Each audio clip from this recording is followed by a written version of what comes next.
So we should be here. Who do we have online? Sorry. Andrea. Okay. So we have Andrea. Garen is here as well. Andrea. Okay. Okay, great. Good stuff. All right. All right. Hi. Hello. Hello. How you doing? Good. Yes. Okay, you have a book? To write yes. No, okay, no problem. I can get you a book right now, okay? Okay. All right. Good stuff. Hi. I know your face. I can't remember where. But I know your From face. United Industries. You are from there. You go. All right. Hello, everybody. We have I think one more person maybe come in, and that's us. So, Drea, can you see the board? I can. You can see that? Best, yeah. Okay, good stuff. All right. Because it looked kind of hazy from this side. So what we're gonna do? We have 2 persons online, 2 persons here. If I'm talking too fast, you can let me know. I'll slow down. You can stop me anytime during, and I'll kind of go over it again. Several things. I know the class starts tonight, and they said it's scheduled to end November 27th, which is that the 27th? 20. How long? First of all, how long did they say the class would be? 8 weeks, right? And how long they said the class time would be? About an hour and a half to 2 hours. Hour and a half, 2 hours, right? Good. I just want to make sure before I start changing up stuff. All right, and no, I know, but I just try to work on some stuff. November 27th is scheduled the last class. Tell me the date on November 27th, please. It's a Wednesday. Okay, November 28th, because I think you're supposed to be here on Wednesday. Yeah, it was originally Wednesday, but he said you did this. Right. So the last class is scheduled to be November 28th. Here's what's going to happen. November 28th is Thanksgiving, eh? U.S. Thanksgiving. I know half of NASA will be out of town November 27th, It's only 6 weeks. November 28th. Yeah, we can make it work. Okay. So we won't be having class on November 28th because I'm going to be one of those half that's going to be off the island. Wow. But what's going to happen is this. We'll just arrange for the class to be 6 to 8 because originally the class is like an hour and a half. But if we push it to 6 to 8, we could meet what we have to do by November 20th, which would be 5 weeks.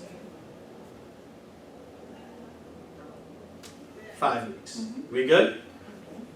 We good with that? But I will make sure that you all finish the class because today in class we'll go through the first 2.5 to 3 chapters. And I say that because of how the exam is oriented. You have to remember that I'm on camera, so I take back everything I said just now about Thanksgiving. Don't mind me. Just joking. Okay, so here we are. The first chapter, chapter 1, only has 1 question, so we won't spend an exorbitant amount of time on that.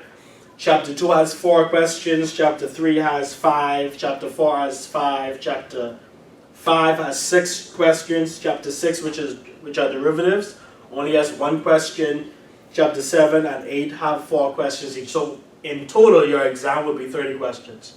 Your exam is only 60 minutes long, and it's on the laptop. So if class ends on November 20th, that means that your exam would typically be 2 weeks after, which would be December. Well, it's up to the class when you would want to do the exam. So your exam can either be November 30th or your exam can be December 7th. But you can tell me how you feel along the way, and then that's how you'll take the exam. The exam, of course, is like we said on laptop. You will have your 30 questions. And so when you finish your 30 questions, when you hit submit, you get your results right away.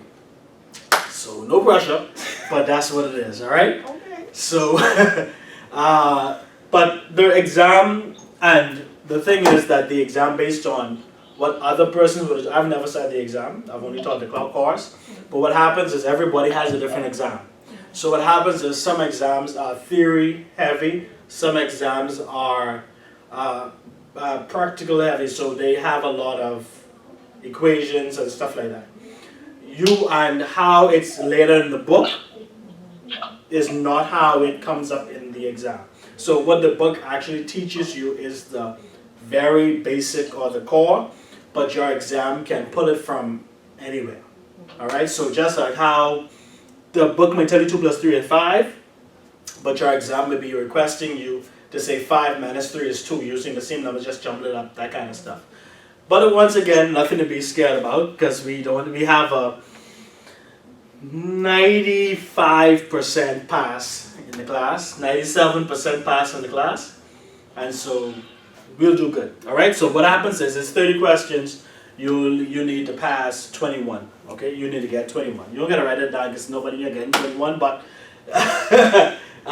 you essentially just need 70% to pass the course. Anybody have any questions so far? Is it multiple choice? Multiple choice. The entire exam is multiple choice. Okay. Yeah, the entire exam is multiple choice. So my name is Gino Cartwright. I am employed at Scotiabank. My email address is denovcartwright@gmail.com. You can, and what we normally do in the class is we set up one of those WhatsApp groups. Just a side note, the WhatsApp group is not for good morning, what you call those things? Stuff, chain messages for memes and all that kind of stuff. Yeah, no. Just if you have any question, you can send that out if you have any, and sometime I'll let you know that I send homework, because I do send homework by email. Do we have any public holidays between now and then? No way. Okay, y'all just missed the October 12th one. Because when it's a holiday, I tend to, make sure that you're busy during the holiday. But y'all gonna be good. Y'all gonna be good.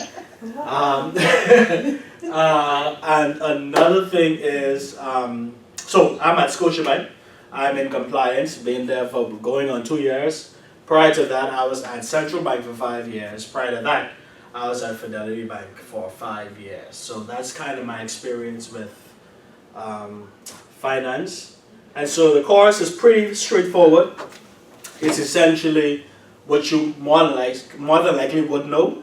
And because it's a London or an English-based book, there's some concepts that may be different on how they deal with credit cards, how they deal with loans, how they deal with mortgages. But the thing is, when you do your exam, take out of your head what we do here in the Bahamas and put your mind on how the book lays it out. All right? So, because you'll essentially be tested on what the book says. All right, so let's just do a quick, let me know your name, where you're from. When I say where you're from, I mean where you work. And if you've done anything related to accounts or any business subject, whether in high school or forward, going forward. No problem. Okay, so my name is Shannon Augusta. I'm at Fidelity Bank. I've been with Fidelity for 4 years. And me moving into Fidelity is actually my first time dealing with finance, to be honest, because I came from the legal area into finance. So, so still learning new things, and that's the reason for me taking the course as well, to be better informed. Okay. My name is Kristen Strawn. I have been employed with RBC for 2 years. And to piggyback off what she said, this is basically my first time in the financial field. Okay. Previously, I had no knowledge. Nothing. No. You didn't even know accounts in school? I did accounts in school. Okay. So that's so you will be as far as totally it went. lost. Yeah. So yes, I'm not completely lost, No. but this is like my first time out of school in the financial sector. Okay. So it's quite new to me. And the reason for me taking this course is just because I want to know more. Because this is the field that I want to be in, so I just want to know more and just be more knowledgeable. I got you. Drea or Garanice? Garanice here.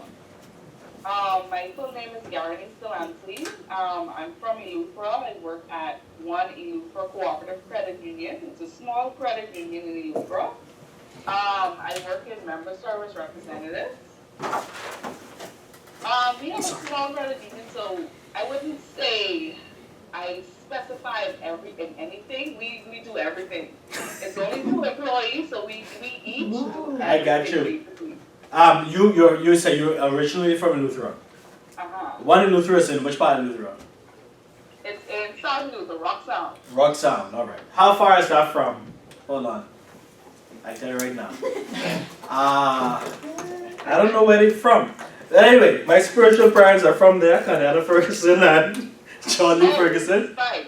I got you. Okay, there. Don't tell them I tell you. I know where it is. But Wilms's bite it is, right? Okay, yeah. Okay, That's probably a 20-minute drive.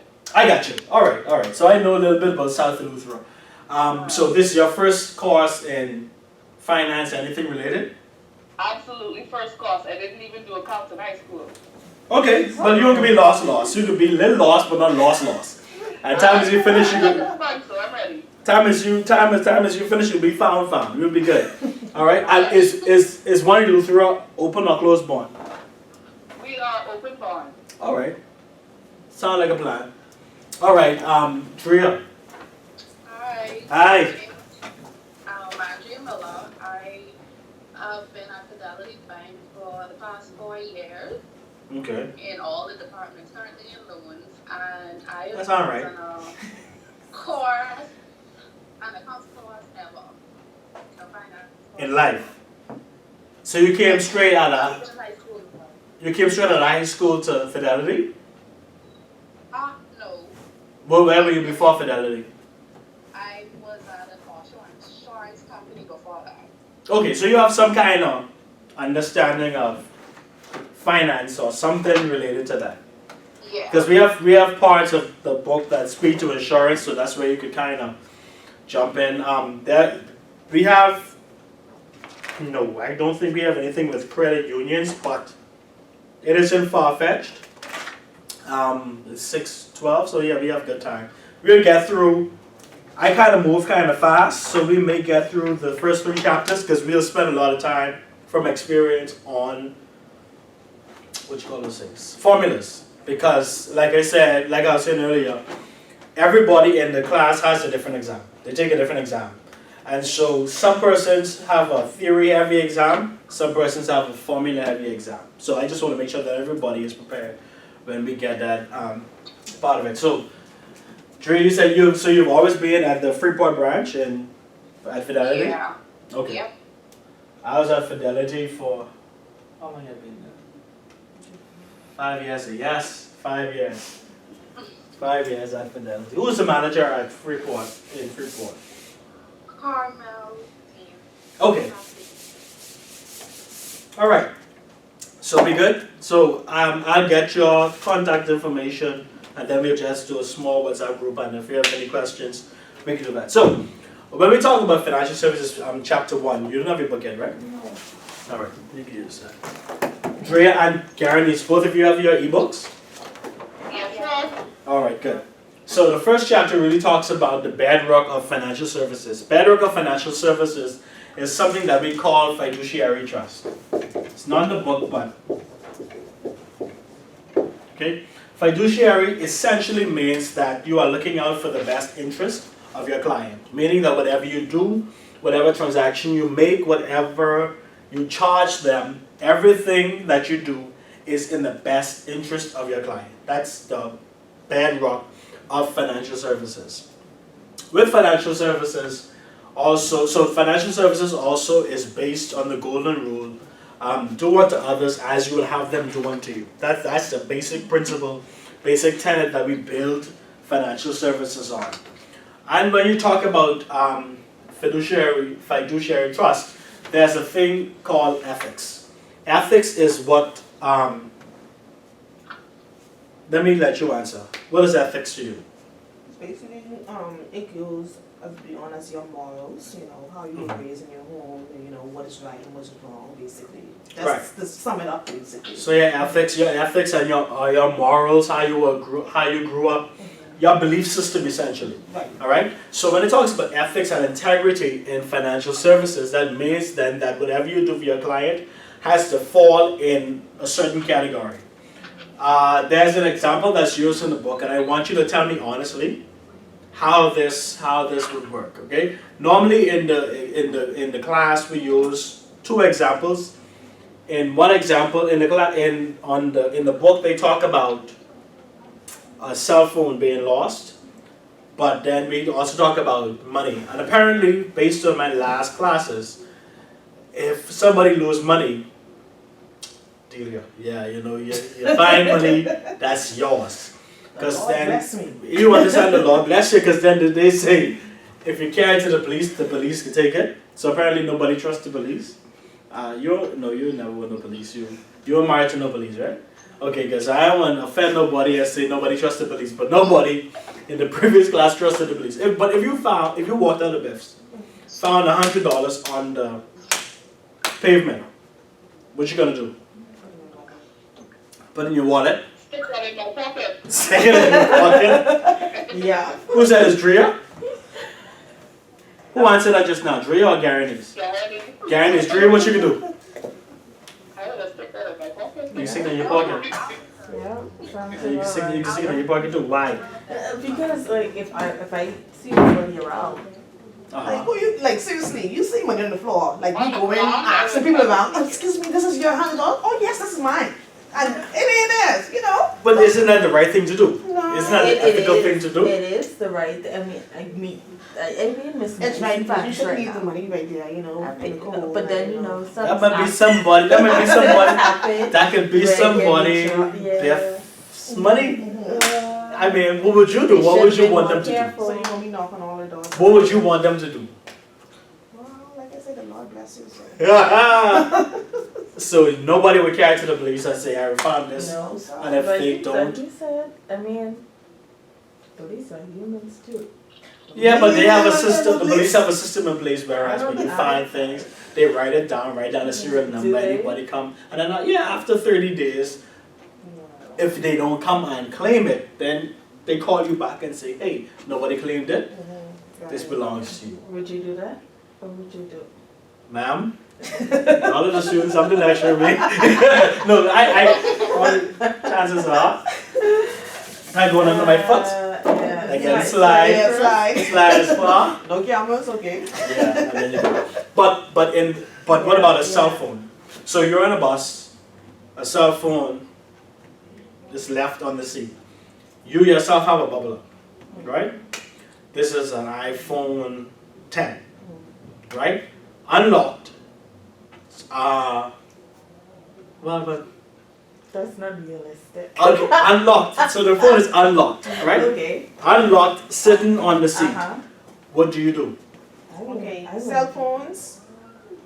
Because I found a cell phone before, a nice cell phone or whatever. What I did, I called the contact. The cell phones, I ain't keeping nobody's cell phone. Because I know sometimes, like for me, I have like certain information in that. And I can need my phone back. Okay? So people need $100 back. No? The $100 there. So I can let that slide. Fair enough. Tria, guarantees, what would you do? With the cell phone, I'd return the person's cell phone. Yeah, exactly.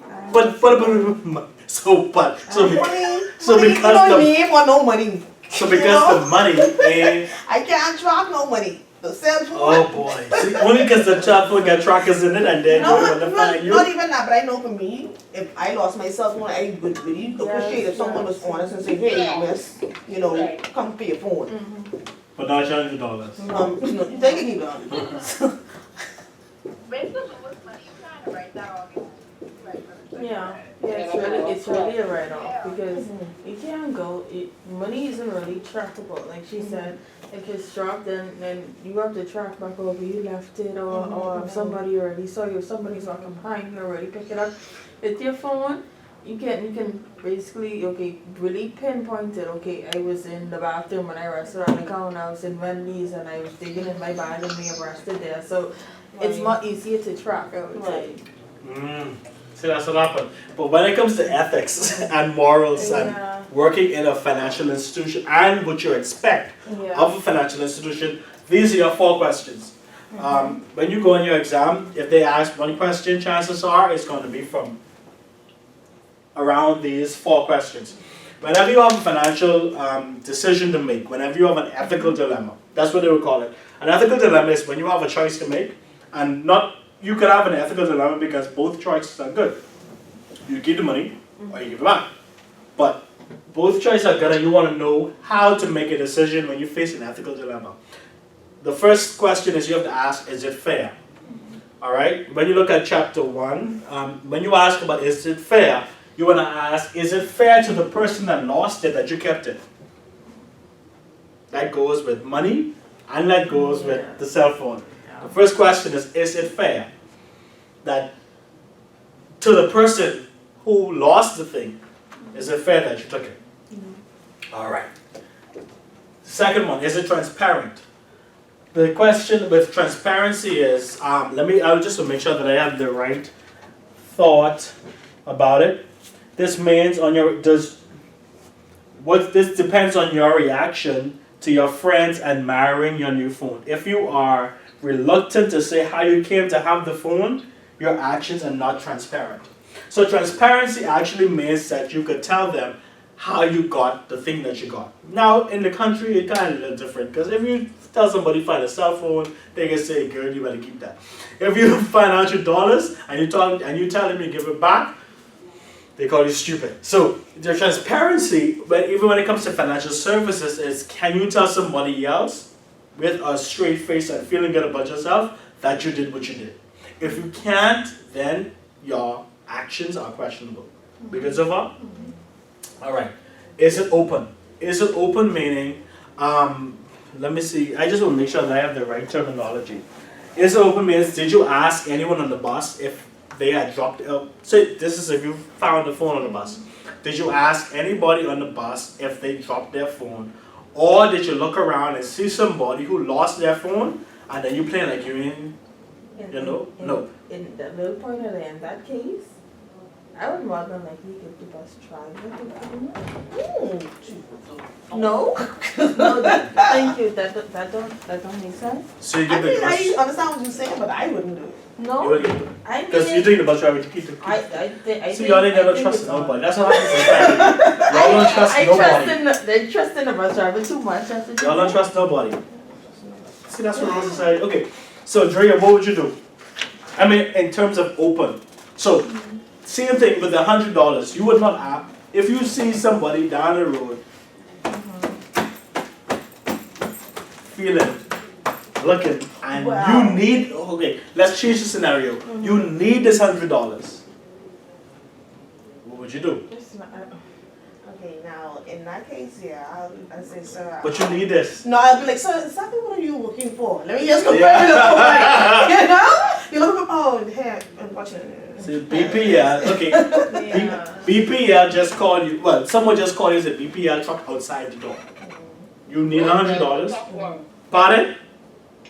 Yeah, you need this. You need this $100 to kind of make sure BPL don't cut you off. But then you see someone down the road with 2 children. I think What would you do? I would give it back. Yeah. Okay. I would be an honest person. What if you see somebody down the road have on a Versace suit and Crocs? Nah, come on now. Now see that's but what makes the situation different? Because of I their hear parents. kids. When I hear kids, I hear. When you're kids, but Yeah. okay. So just because the guy don't look like. Yeah, here you go. Okay. I hear you. All right. And the last part is it honest? Meaning, this should be simple. You found the phone. It don't belong to you. It belongs to somebody else. Find the owner. You find $100. It don't belong to you. It belongs to somebody else. Turn it over to the police. Now, I'm sure I ain't gotta buy it or not, but we'll just we'll proceed. But that's essentially what chapter 1 is about. Okay. All right. So let's talk about what you came here to talk about, which are the fundamentals of financial services. Financial services essentially are created to be a marketplace or a meeting place for 2 groups of people: the haves and the have-nots, the savers and the borrowers. Those who have a need, those who don't need that right now. All right. So what happens is you have various things where you have persons who are savers and persons who are borrowers, or persons who have a surplus and persons who have a deficit. And just because you're rich doesn't necessarily mean that you are always a saver, because what you have may not be enough to get what you need. So in that instance, you now become a borrower. All right? So just think of the marketplace being the place where those who have and those who don't have come together to do a fair exchange. We good? All right. So let's look at the role of banks. 1.1. That's page 12. 1.1. The role of banks.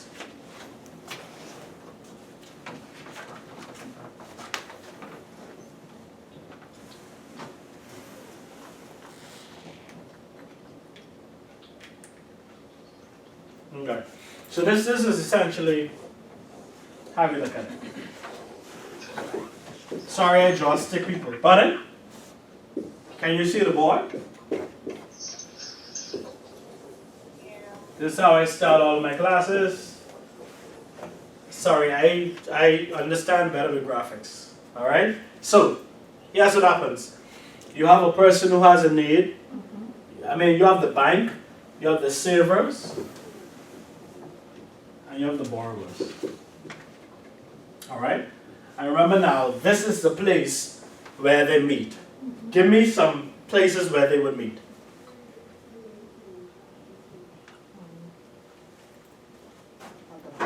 Yeah. So you have your banks, where else?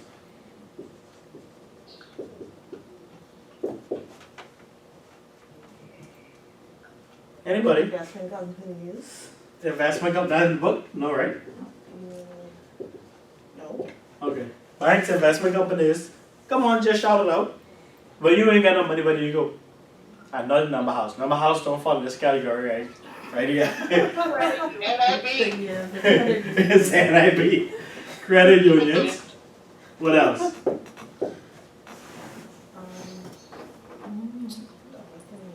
You have mortgage houses. You have pawn shops. You have, what do we call it? The microfinance places. Like you have places. Pardon? Loan sharks. Right? What happens is, these are the places that they meet. Right? The savers are the ones who have excess money. So they come to these places and give them money, and so they give them money in what I guess form. What form do they give them money? Cash, check. Right, they bring their cash, bring their checks, they get term deposits. Term deposits, and I guess if they investment companies, they buy shares, they buy bonds, that kind of stuff, right? They buy mutual funds, right? What do they expect? I'm looking for something in return that is interest. Interest and stuff. Right. Why do you put your money in the bank? To get interest, to get what? To build credit. If you buy shares, you're looking for dividends. All right. So that's the kind of thing that they're looking for. So that's the kind of relationship. When you're a borrower, you're looking to get back what? You're trying to get loans, dividends, or dividends, shares, bonds, and in return, you do what? What do you do? Pay them back. You pay them back. Interest. Fees, etc. Okay? We good so far? What happens is, when you have this kind of setup, the difference between what they pay and what they get in return is what they call an interest spread, and that's where they make their profits. And so what happens is, they charge you 18% from, that's your loan, okay. What are your personal loan rates like? RBC? No, for general. Like 14 to 16, right? So I'll be conservative and I'll say 12%. What is Fidelity is PL rates? It's between them, that same thing. 12 to 18%, right? What do they pay back in interest? I don't know the details of Right. Andrea, I just see Fidelity offering on there preferred checking accounts 0.5%, right? I know you do 0.5, but I can let it slide. Andrea, what's your average deposit rate?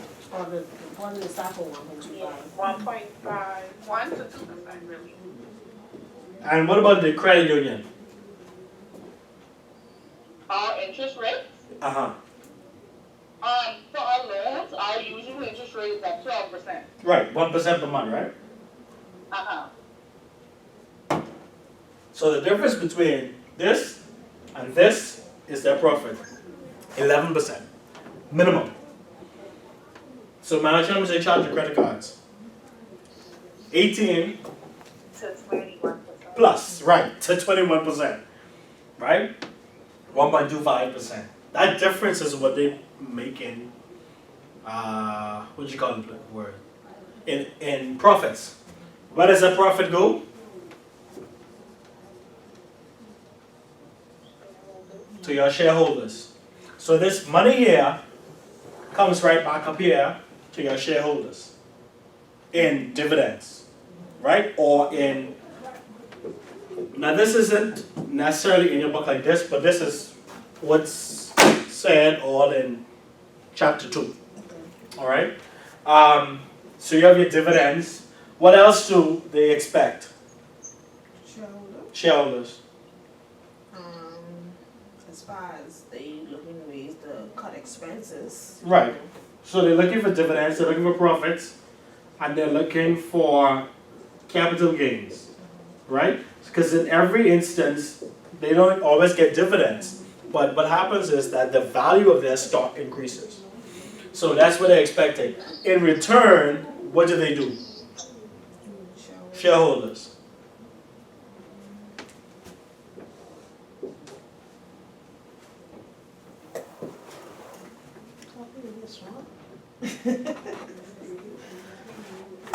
Strawn, you always a Strawn? No, you are. There you go, Lewis. Come on, Lewis Strawn. Strawn Lewis. Andrea or Garanice, what was expected? It's easy. What do shareholders do? Besides make money. Yeah. How do they make money? They invest, eh? Yeah. So they do what? They purchase shares or they increase capital injection. And the more interest the more dividends and profits you make, the more capital they pump into the business. More capital pumped into the business, the more the business can continue business, and this can go on, right? Now, over all this system, you have these people here. Who are they?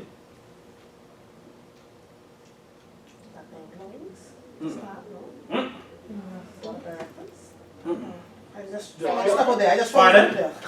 Followers? No. Normally your board of directors are, and your shareholders. Normally your borrowers are here. These people here.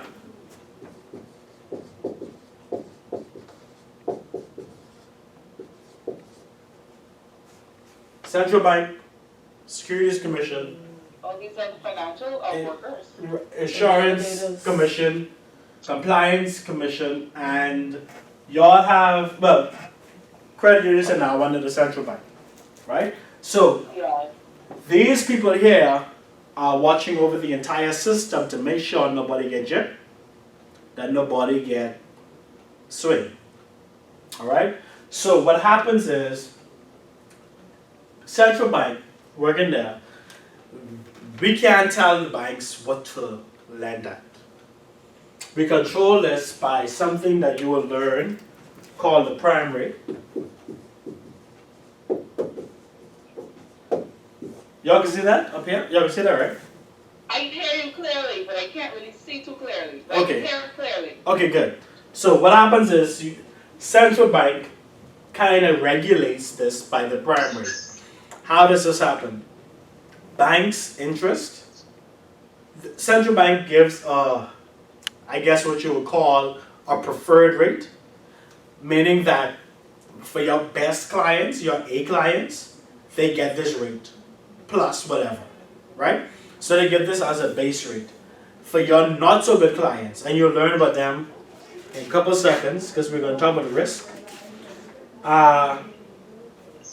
When you look at that, your clients who are your better clients get closer to your prime rate, and the worse they are, the more you add interest onto them. Because what's the cost of borrowing? It's one word, 2 words. One word. You can look at one word. What's the cost of borrowing? Debt? Nuh-uh. What's the cost that the bank charges you to borrow? Interest? Interest, right? So, your interest rates are tied to your prime rate. Y'all look hazy. I lost y'all, right? No. Just a little bit. Let me know if I go too fast. I can slow this bus down because we all got to get there together, right? I can make sense of it in 2 seconds. So what happens is when you go to your bank, where you work or whatever like that, your term deposit especially is normally tied to this thing called prime. Y'all familiar with that? No? Okay. So because they don't just pull your interest rate out of nowhere.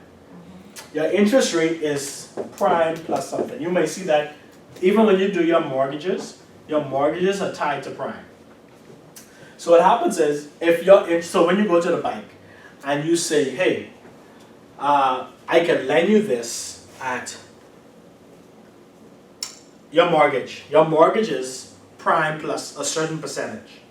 Okay? Prime plus 1. The current prime rate in the country is, even if you say your current prime rate is 3.75, right? And you say your mortgage rate is prime plus 1. What's your mortgage rate? 4.75, right? Good. So that means then that your best client, your mortgage stands at 4.7, but you do realize, and if you look back at your books at work, not everybody pays the same mortgage rate. Why? The risk that some clients pose.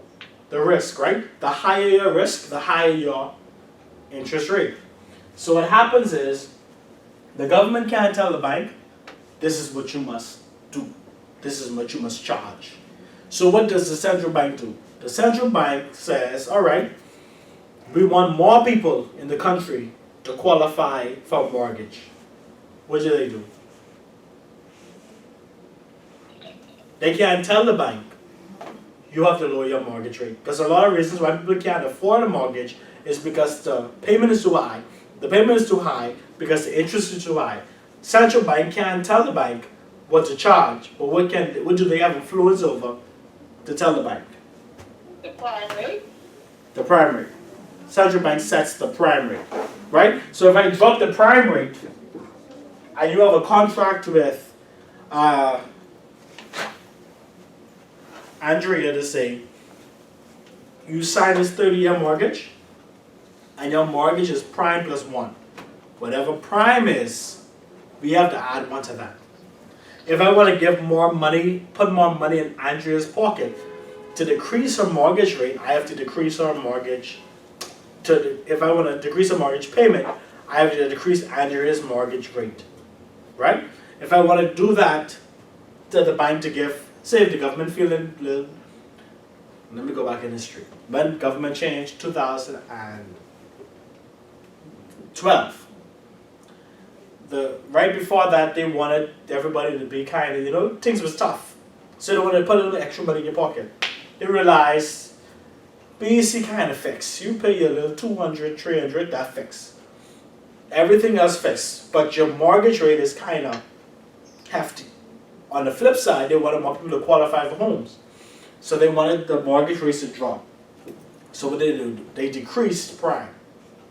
They decreased prime, so now if people used to pay 4.75, they now pay 3. Well, if it used to be prime plus 1 and prime is 3.75, if they drop prime to say 3.5, what's your new mortgage rate?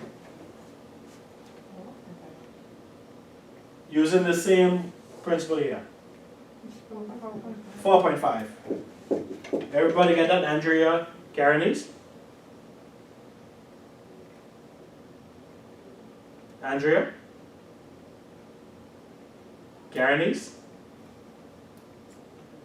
Can anybody hear me? Let me see. Hello? Let me see.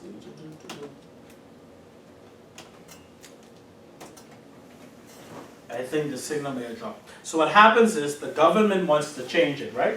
The government wants to change it and they drop it down to 3.5. That means then that your mortgage rate is lower.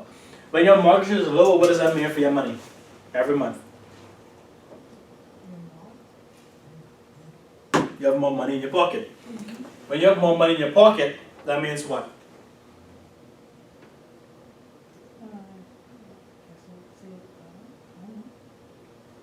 Hmm?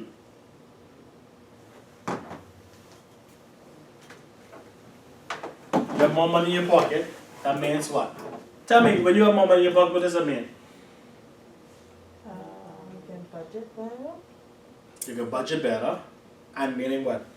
That means you can save that extra $200 you get in your mortgage? Yeah. Sure. So, sure.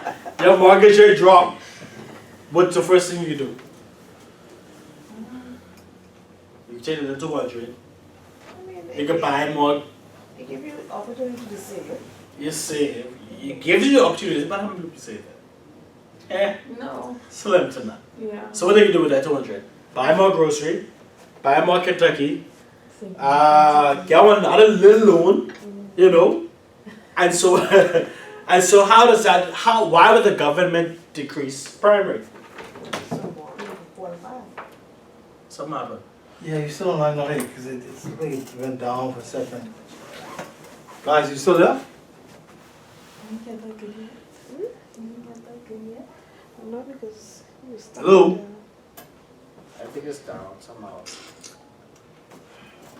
Yeah, we are like, you know, I think my here Bahamas.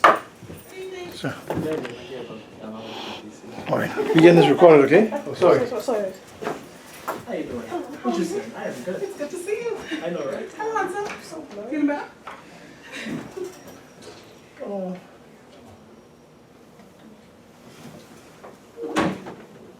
So we can work it out.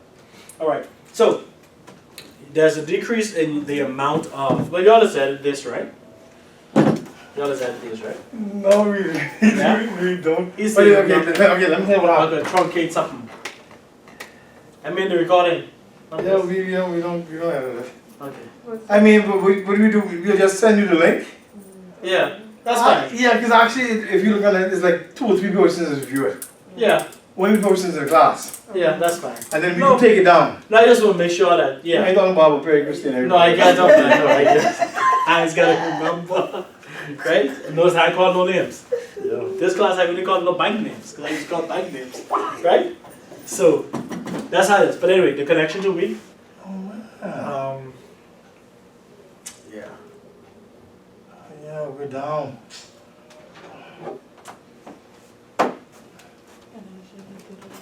But we'll record. We'll record and then we'll make it work.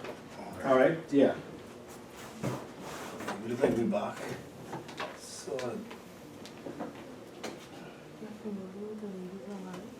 You know the ladies online?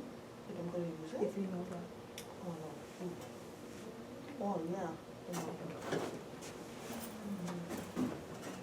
So one will be and one will put online. All right. So what happens is you drop your mortgage rate. You get more money in your thing up. Governments want more. If they want more money in the economy, what they're gonna do is they're gonna manipulate that by making sure you have more disposable income by decreasing your mortgage payment. So that's extra $200. That's gonna circulate in the economy, and now everybody happy because your $200 will come. What you save, you put it in the bank. You paying that to everybody else in the economy, right? When there's too much money out in the economy, that causes an I would call inflation. When inflation happens, they need to take some money out of the economy because what happens when you know there's an abundance of something, that decreases its value, right? So what happens is when they have inflationary pressures, what they do is they want to suck some of that money back out of the economy. So what would they do? Pardon? How they would increase the prime? They would do what's in the prime rate? Ah, thank you. Increase the prime They'll increase the rate. prime rate. Now, what does increase the prime rate do? Well, it basically taking away from people now, so the extra money that they had to save, they gotta now They pay know. that back into the institution. There you go. And how does this now? What does this now mean for savers? Their interest rate would charge. Your mortgage rate and your saving rate work opposite. So when you decrease your everything now, remember drops from prime. So we good? We back? I'm back. Okay. Yeah. Good. So what happens here is this. P plus 1 is your general rate in the bank, whether that's attached to your mortgage or your thing could be P plus 1.5 is your term rate, your fixed deposit, right? So whatever your prime rate is, your mortgage is 1% above that, your term deposit is 1.5% above that. When prime rate goes up, your mortgage payment goes up, but what else goes up? Interest rate goes up. Your interest rate goes up, right?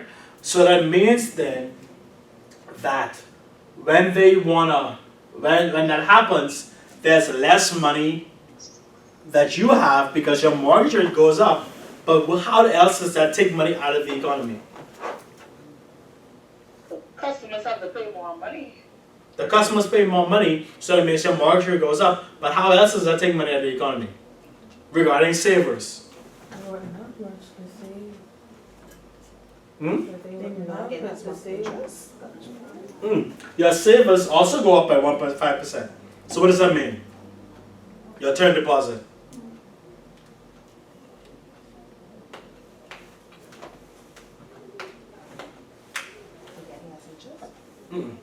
Yeah, remember now, your term deposit is prime plus 1.5.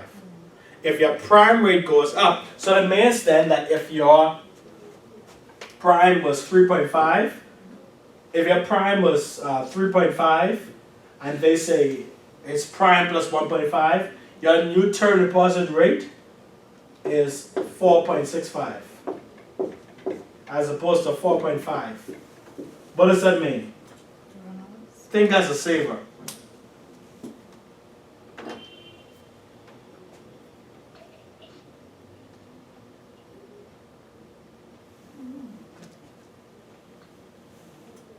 Less funds to save?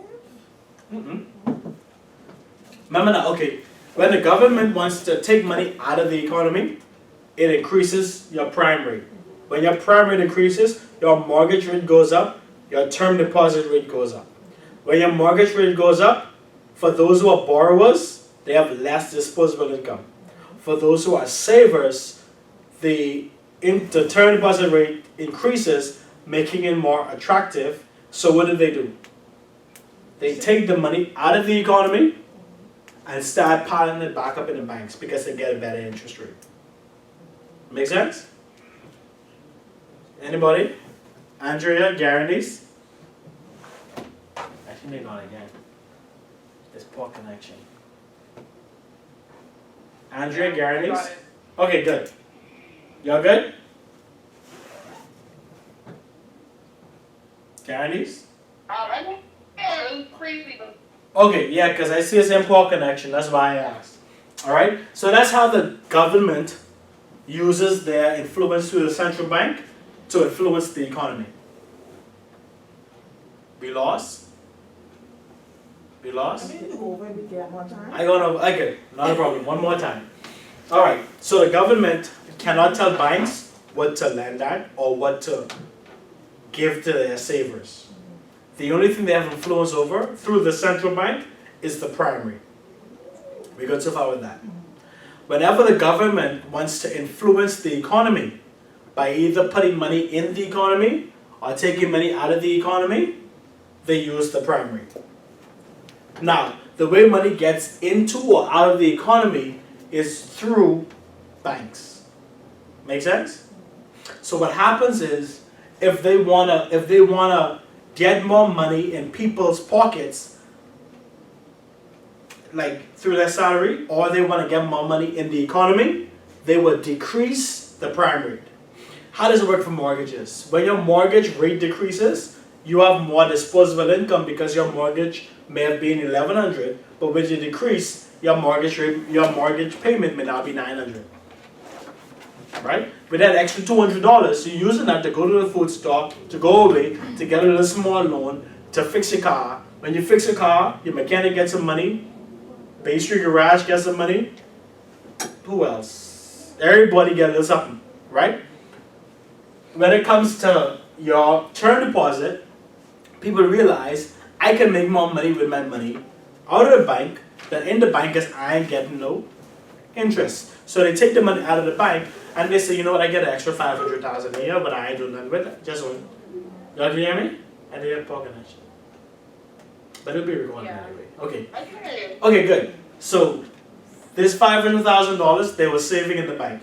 When interest rates drop, they take the money out of the bank and they say I can make more money building a plaza or building a house. So when they take their money out of the bank, the money gets into the economy, which is the ultimate goal of the government by doing what?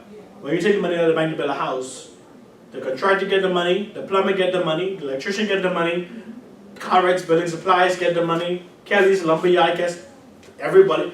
Kelly's Lumberyard gets the money, so that made the people who work for Kelly's Lumberyard get extra money because business booming. When too much money is now in the economy, because everybody who gets extra money decide I ain't saving nothing, I just splurge it. When more money comes to the economy, that's how you get inflation. Inflation only means you have plenty of money in the economy, meaning that you have less value. It has less value. So what do? The government says inflation, and when you have inflation in the economy, what happens to the prices of everything? They go up. Because it demands then, because then if tuna used to cost $10 and everybody get $10, even the little small child get $10 because play money in the economy, that means you can soon run out of Arizona. So what you gotta do?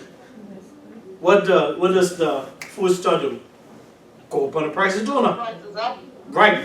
So what happens is when the prices go up, the government say, boy, if the prices go up too much, nobody can afford anything. So they say, okay, let's bring inflation back down. And this is, of course, a very simplified version of what I'm telling you, but this is what it is. They take their money and they will increase again prime rate. When prime rate increases with your mortgage, that $200 extra you had, all of a sudden, that can take back. I have a question. Does this happen? Is this a constant thing that happens? No, it just happens when it gets very bad, or if the government wants to do something. If the government wants to effect some change. Okay. If the government wants the country to feel good, right before the election, they can drop their prime so that everybody knows. Because when people feel flush, they see the government doing something, so we gotta vote them back in. When they see people can't afford homes, and if people can't afford homes, the first thing they say is, the government ain't helping me get a home, so they can make things become better by lowering the rate. Make sense? So what happens then is that when they want to take this money back out of the economy, they raise prime. When they raise prime, your mortgage rate goes up, so less money comes into your salary, but also your term deposit rate goes up, making it more attractive for people to save money now than spend money. So that money gets sucked out of the economy, all of a sudden I feel like building no more. Let me put my money back in the bank. And so that's how they kind of work that. Any questions so far? Clear as mud? We good? Good. So here's what happens. Now, when anybody want to, I can't share with people online, but anybody want to know later? We good? Alright. So what happens here is, let's talk about several ways how you can raise money. What are several ways that a person who wants to get into business can raise money? The book gives 3 ways. Selling shares, that's called what? What's the E word? Equity. Equity. What else?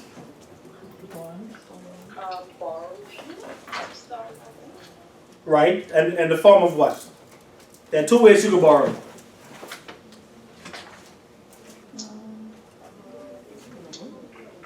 Loans. Right? First loans. And what else? Gifts. Pardon? Loans and what? Gifts. Uh-uh. Fundraisers. Grants. Mortgage. Look at page 13. Bonds. Bonds. Yeah. Okay? So, Okay, yeah, I got it. loans. So three main ways you can sell your business. You can either use your own cash, you can offer shares, or you can offer bonds. A fourth one, you can get a loan. But a bond is just a type of loan. Alright? So let's look at that. Like I said, you either raise your own cash,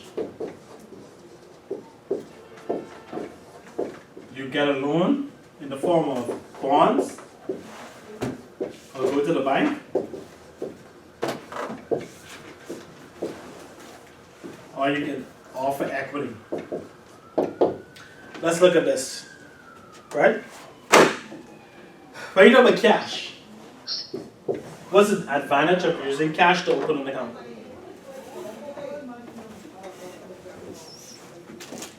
What's the benefit of using cash?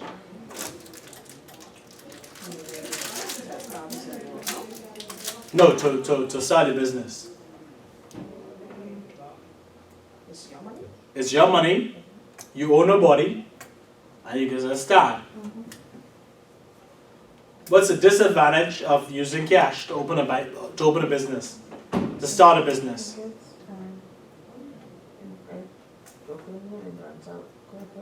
It runs out quicker, and that means that what's another word we use for that? You have less what? It's an L word. Less liquidity. Liquidity, right? Because when you use up all your cash and you have no liquid cash, then you run up a creek because you have nothing. Because you may need some right away, and you don't get no money to pay PEC, BBL. You have no money to pay water. You need liquid cash. So person say, all right, let me go ahead and try to raise some money elsewhere. One way is I can raise money using shares. What's the benefit or advantage of offering shares?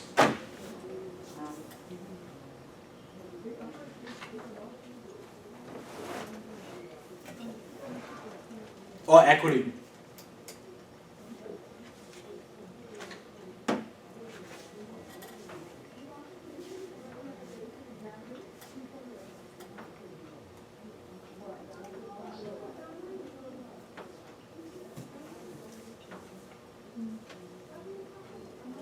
One advantage is that it's quick. You can raise money quick. All you gotta tell people, I go in public, I need $1 million. This is a good idea. I can raise it. What's the disadvantage of offering shares? It's not you won't see the part in the book. I'm just gonna tell you, yeah.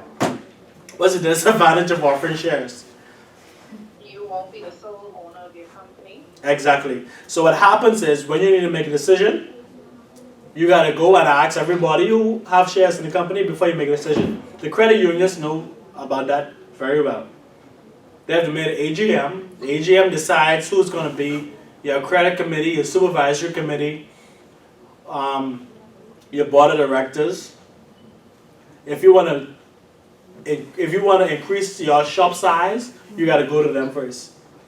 If you wanna invest in something different, so you all this time you've been selling clothes, and you realize, you know what? Every time people come in here looking for clothes, they always asking if we selling drinks. But I can't come and just sell drinks in the company because I'm not the sole owner. So I have to go back to the persons who are all owners of the company and you know, ask them, anybody here watch the Shark Tank? No? Okay. You do? Who's that? Garrity or Drea? Okay. What happens with Shark Tank is that they could be going good, but then they get to the place of when the person who wants to invest in the company asks them, how many people have shares in this company? And they say, oh, I like 5 people come in my family and they all of them have a piece of the company. It's very difficult. Because if the investor wants to make a swift change, he got to get approval from the 5 different people. And then, you know, sometimes everybody don't want to call it. And it can be a problem.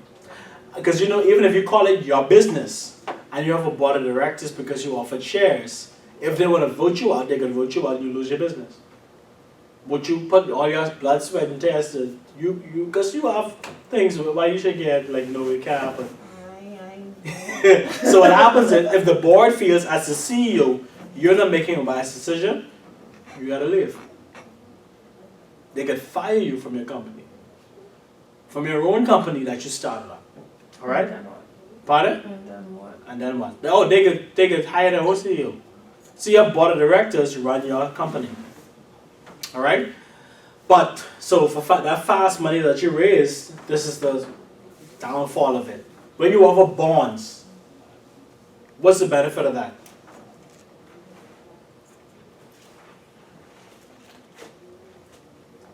You don't have to, I mean, are you still the sole owner if you sell one? You are. Okay, so that's one advantage, You still have ownership of your company. right? And then it's a form of borrowing that you don't have to repay right away. Like Right. regular loan. So that's a good point right there, because the benefit of because you could borrow money to start your company, but you borrow in 2 ways, either bonds or loan. The good thing about a bond is that you only pay an interest until the end of your bond. So what happens is, if you borrow $10 million and you borrow that at 3% just every year, twice a year or whatever, you have to just pay the 3%. But at the end of 10 years, you got to pay back the full $10 million one time. But you have enough confidence in your company that in 10 years' time, I can have $10 million to pay these people back. On the flip side, when you get a loan from the bank, they care less if you make a profit. And you make money every month.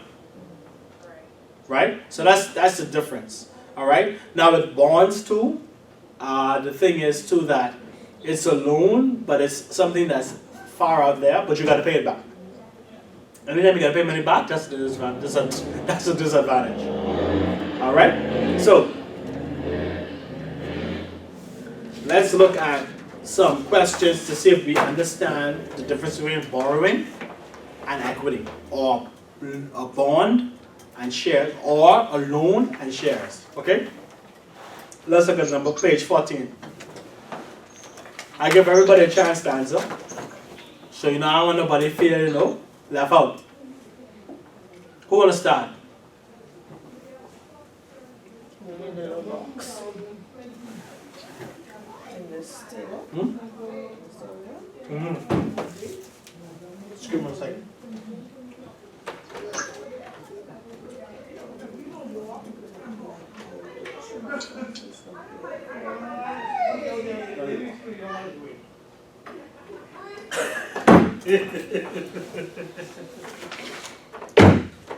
I give you enough time to think, okay?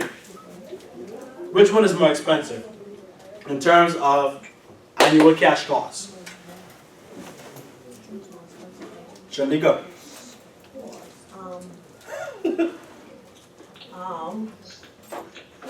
Borrowing or equity?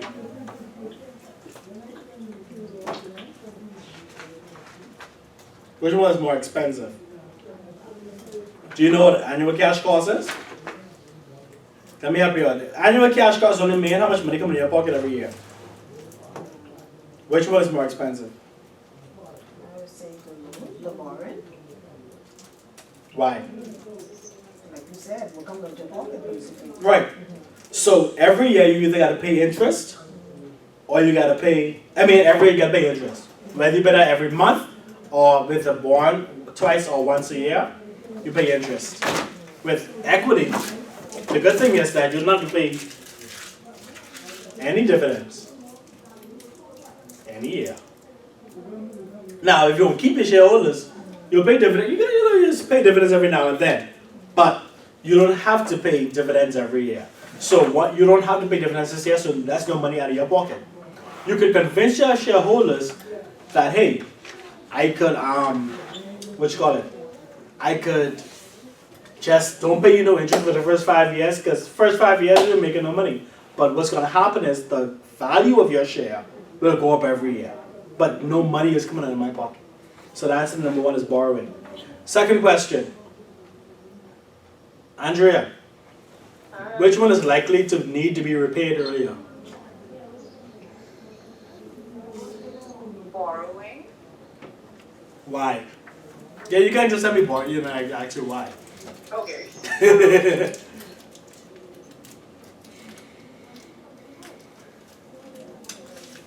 But if you say you don't have to pay back the share, you don't have to pay the dividends on your shares, so your shareholders should know it. So you could prolong that for as long as you want. Because borrowing, you have to pay it back. Exactly. By a future date. You have already agreed date. Right. Third question, which one is more likely? Guarantees, which one is more likely to be available for a startup company?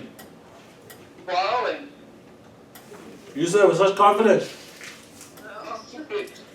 Persons come in for loans when they want to start a company. That's the main thing they go for.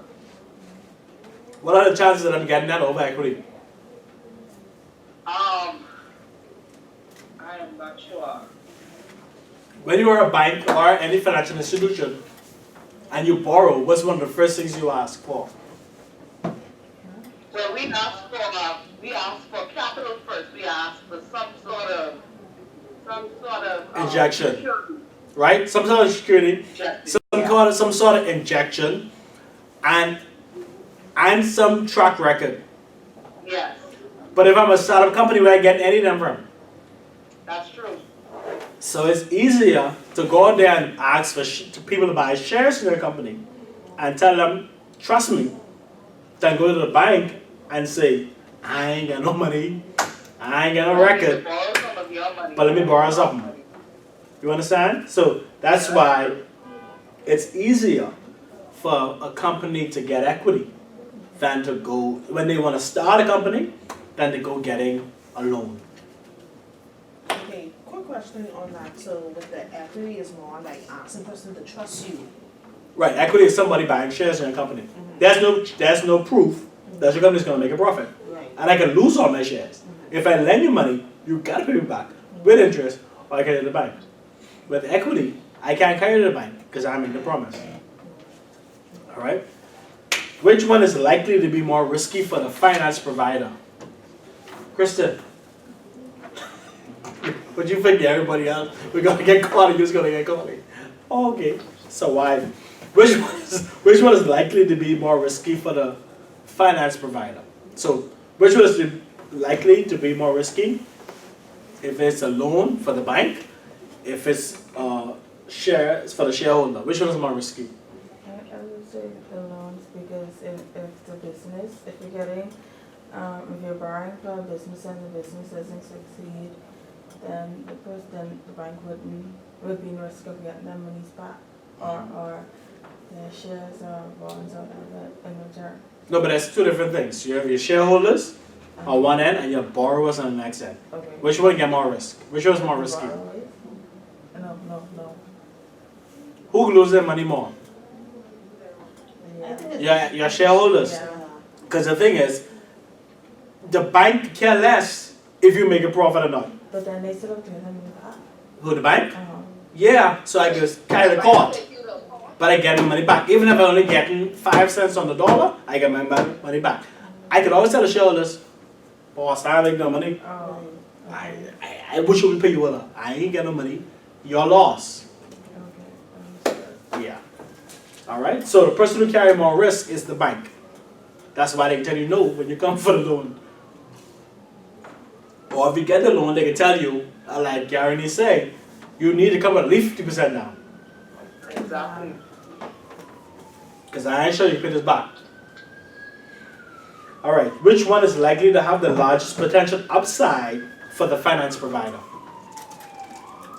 Borrowers or equity? Anybody can answer this. Borrowing. I think equity. I mean, and Gary needs his answer with such Confidence. Yeah.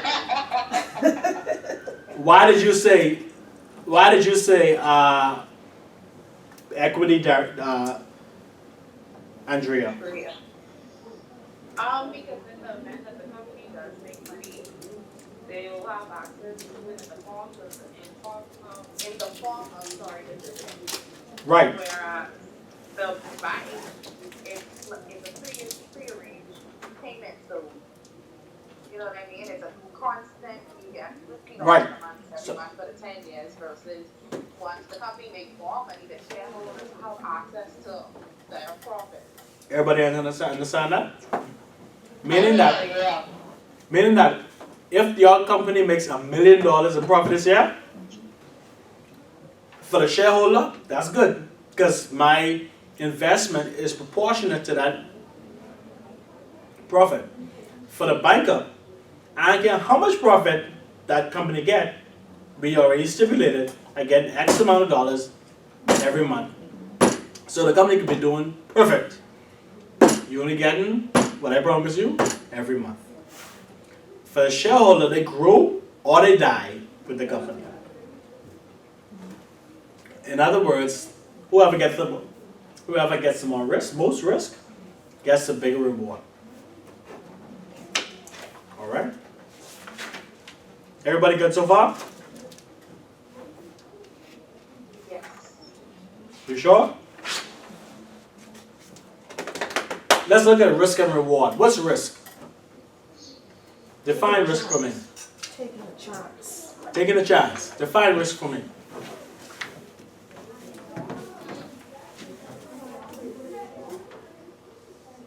Risk in its simplest form is probability of loss. That's it. Probability of loss. Because taking a chance is good, but what makes it risky is I can lose. What's the risk of me walking outside this door tonight? Get knocked down, eh?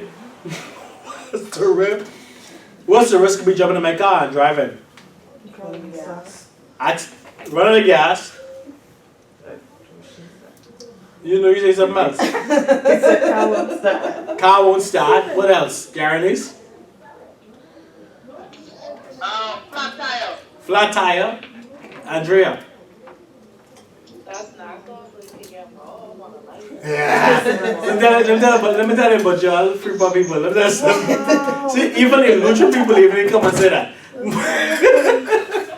But what happens is you could get robbed. Okay, let's just use the obvious one. You get an accident, right? Let's get an accident. Okay, what's the risk of getting married? Of getting married. Mm-hmm. Stress. The risk is very low. Hold on. You said the risk is very low? You just hop in your car. No. What's the risk of getting married? Oh. Still. You can get divorced for a couple different reasons. Divorce. What's the risk of getting married? More stressful. It's a lot of stress. That's a risk. Like I said, it's like stress is. How many persons are married? Andrea? No. Guarantees? No. Krista? No, I mean Shanika, no. Krista, you married. What happened, Krista? Why you like Krista? All of a sudden she gets stiff neck and she didn't know how to. She didn't want to say that another way, you know? Yeah, right. Krista married, right? I'm married. Okay. You have the risk of divorce. You have the risk of somebody cheating on you. You got the risk of them just walking up and saying, "I don't get married no more. I don't be married no more." You got all kind of risk, right? Probability of loss. You got to, and when you get divorced, they take half your estate. You know, that's risk. Everything, what I was going to say, everything has a risk, right? What happens though is that when you talk about risk, you have to look at the higher the risk, the higher the reward. That's the benefit of it. What's the reward of being married? You could potentially be very happy with someone. Yeah, you could be potentially very happy because you know a bad risk is you can be potentially very unhappy for the rest of your. What's the potential upside?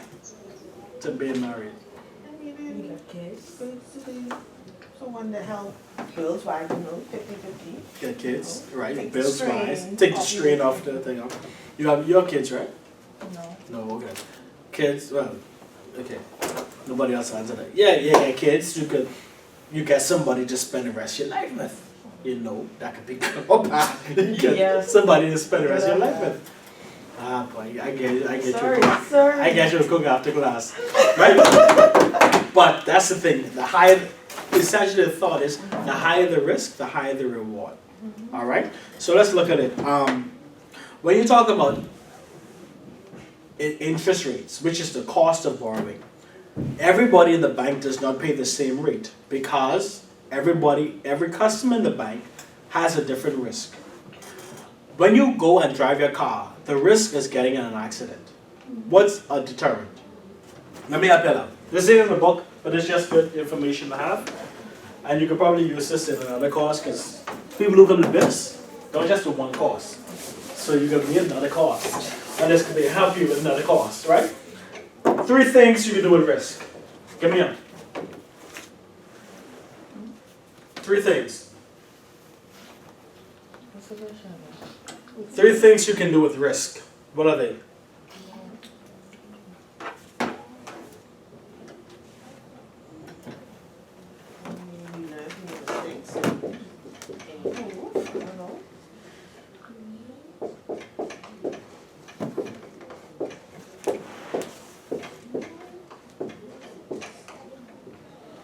You can accept the risk, avoid the risk, transfer the risk.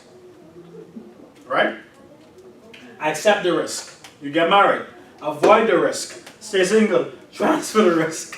Don't get married. Accept the risk. Jump in the car. Avoid the risk. Walk. Transfer the risk. And that's where we're going to be tonight.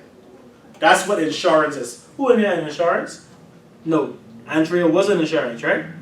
Yeah. Okay, good. To accept the risk means that you take on the full responsibility of the risk.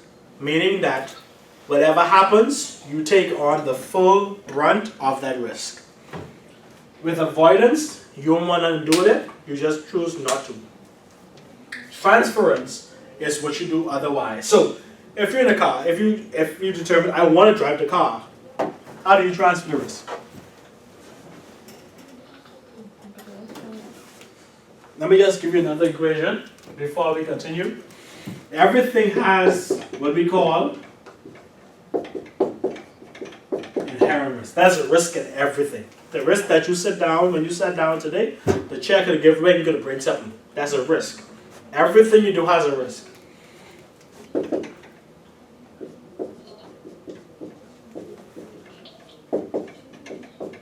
What you want to get to is mitigated risk. Right? Anybody here in audit? Ever did an audit? Been a part of an audit? No? You never been a part of your branch? Oh boy, I told you that they're really slacking off.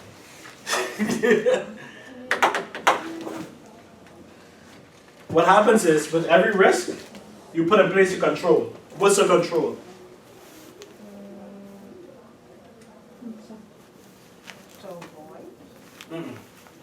A control is if you get into an accident in your car and you hit somebody's car, how much of that bill you paying? If you hit somebody's car and you have no insurance, You have to pay the. How much you paying? The total cost of what it takes to pay the, yeah. 100%. You get insurance, how much you paying? You may pay your deductible, Yeah. right? That's all you're going to pay out of that. This 80% is your control. Your control is insurance. Meaning that because you have insurance, they pay 80% of that. So you don't have to worry about 80% of that bill, you just got to pay your 20% deductible. Make sense? Everybody online, make sense? Makes sense. Okay. Makes sense. When you jump in your car, you get into an accident. If you don't have on your seatbelt, and you get flinged through the roof, through the windshield, you face 100% of that fault. That's you're paying, you break something, or you die. If you put on your control, which is your seatbelt, you may get whiplash, but it's much better than getting thrown through the windshield. Make sense? So that's what happens with you have your inherent risk, your control, and your mitigated risk. 3 things you can do. You can accept, you can avoid, or this part here is what we talk about. You can transfer. The bank takes on a risk when they take on a client. Make sense? If a bank takes on a risk by taking on a client and they give you a 0 down, what you call it thing, loan, how much of the risk are they taking on? 100%. The bank takes on 100%. Because if you don't pay that back, they gotta pay back who? Shareholders. Or the savers. Remember, the savers put money in, and when the savers will come back for their money, they want their money back. If you don't pay me back, I have nothing to give back to saver, and my shareholder have nothing to get back in dividends. So to take for this risk I'm taking on, what is the control? The collateral agreement. The collateral that you take on, or your down payment. Make sense? The higher the risk, the higher the what? Control. Or, as we say in our language, the higher the risk, the higher your down payment or your collateral or whatever. Why aren't banks taking collateral anymore? I mean, taking land anymore as collateral. Except for a mortgage, of course, if you're building on it. But why is it? Why can't you go there to borrow $10,000 and put up your piece of property in Roxanne? You need to avoid the hassle of trying to resell it. Yeah, banks will tell you we are not in the real estate business. So the cost to find a buyer, keep the property clean, pay the lawyers who are going to conveyance, all that, we get into all Too that. much risk. That's why when you go to the bank now, they tell you you want to borrow 10 grand, you need to bring me 105%. Bring me 10 grand, 500, let me hold that. Because for the past record of how people been doing, let me hold on cash. So that if you don't pay me, I could just cash your term deposit and pay the loan and don't come back. If you really want a loan, what's the bank going to do? If the bank don't want to say no, if the bank don't want to avoid the risk, if they want to accept the risk, what will they do?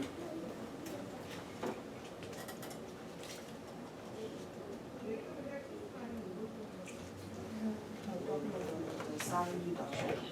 Right. You get salary reduction, or you increase the what?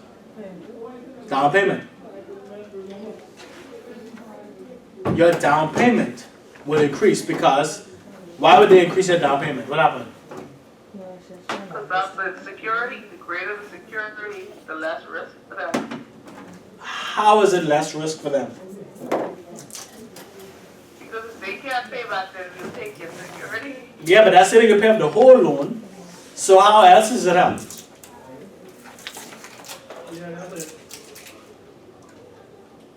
Maybe that's deep in the hole, I mean, if they increase the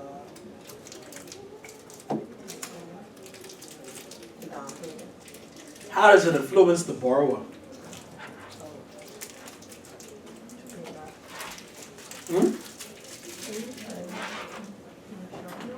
I mean, you mean as far as the time frame to pay back? By collateral or by down payment? How does this influence the borrower?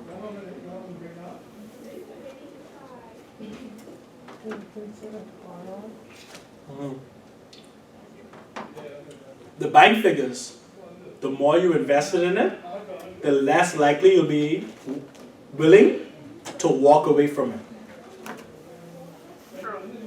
Because if the reason why plenty people paying their mortgage every month, because they want the bank to their house. Because the bank holding the house as collateral. Now you got some people who don't care. Because after, I'll take the car, take the furniture, take it, just take it. Let me start over. But that's what it is. And now the banks, not banks, it's important now to pay on time and to make sure you pay because of the credit bureau that's coming into effect. Credit bureau coming into effect, they're gonna look at how you pay everything. They can start off with how you pay at the banks, how you pay at the financial institutions. It's gonna continue or grow into how you pay back your utility bills. So they can watch how you pay back BPL, Cable Bahamas, BEC, water and storage.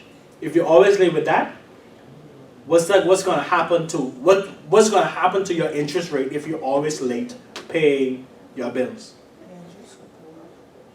Your interest, why would your interest go up? You're higher risk of what? Not paying back. Or paying us back late. Increase. Right. Your interest will increase because you're at a higher risk of not paying. Because if you don't pay back them, what make you think you paid me back? And if you're late paying back your mortgage, chances are you'll be late paying back your little small loan. Because you hold your mortgage in high regard, because before you pay anything else, you pay a mortgage. So if you have to cut your small loan payment to pay your mortgage, you'll do that. Okay? So they gauge and they'll guard, they'll look at your spending based on that. Alright? So let's look at risk ranking. Let's look at exercise 2. You've got 4 minutes. We're going to 7:30. You got 4 minutes to do exercise 2. Page 16.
We good? All right, good. 7:30. So, let's look at this. All right, so.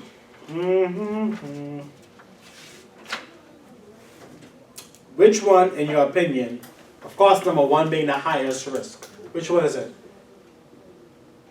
Which one? You select as one? Yeah, I think equities issued by startup company. that's the most risky? Roulette at the Roulette. Roulette at the casino.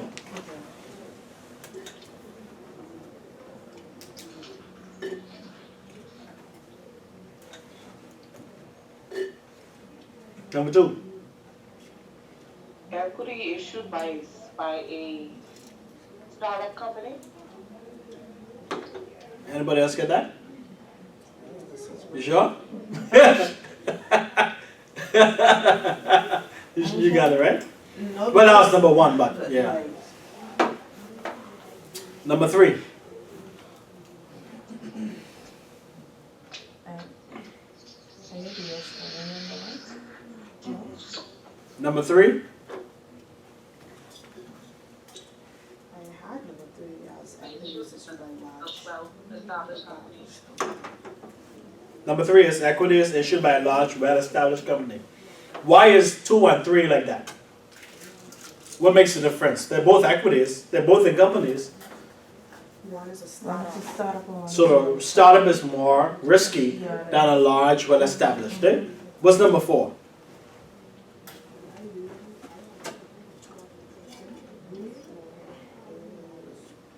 Oh, I got that one wrong. I had equities issued by a established company. Right. So which one is it now? Um, Oh boy, connection lost. Can you hear me? No. Anybody ever remember Skype? You all remember Skype? You ever used to use Skype? when I was in high school. I know you. Yeah, I know you're young. I know. Yeah, I remember Skype. Do you know about Skype? I mean, I know, but I never used to use it.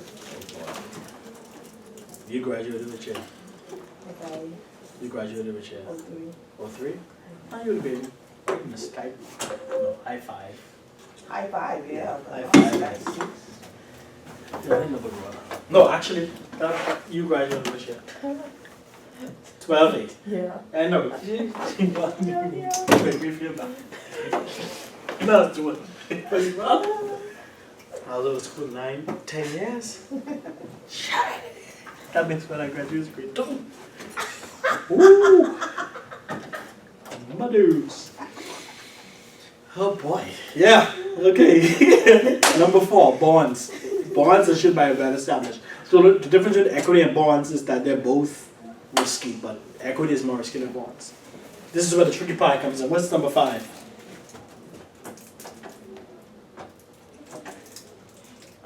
Bank account?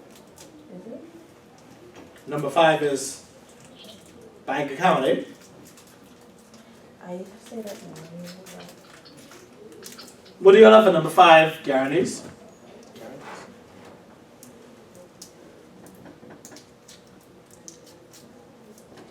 Hello? Poor connection. What do you have for number 5? Remember mine was messed up from my, yeah.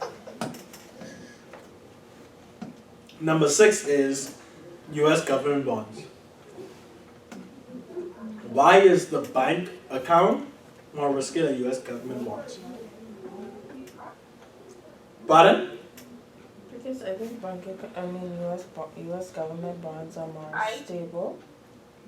Go ahead. Makes sense? Go ahead. You said U.S. bonds are more stable. Trey, you said. I think the bank account is more risky because of the interest rate that fluctuates. Not really, because interest rate, your government bonds are tied to prime as well. Okay? But what happens is, what's risky? Let's go back to risk. What's risk? Definition of risk. Risk is a probability of loss. Right. So let's look at those two. Why can you potentially bid a loss for a bank account? Because if you have a lot of like delinquent clients and the bank isn't No, getting you. any profit, Yeah. How could you lose having a bank account? how do, How could you lose? You could lose funds, like, I mean, it still ties back, in my opinion, it still ties back to what she's saying, because if you have funds on the account and it isn't an active account, you can still lose with that, it's a risk of still losing funds. Right. Because if it isn't an active account, and the bank has certain timelines on, like, say, how active the account should be, you can still lose funds. Because if it's What's you as the depositor, right? What's your reward? What's your potential reward for having a bank account? having funds in the bank. Back to what we said here. Oh. Well, before this, what was the reward? What's the reward for having a bank account? the interest, would you? Interest that you receive. What's the reward for having a U.S. government bond?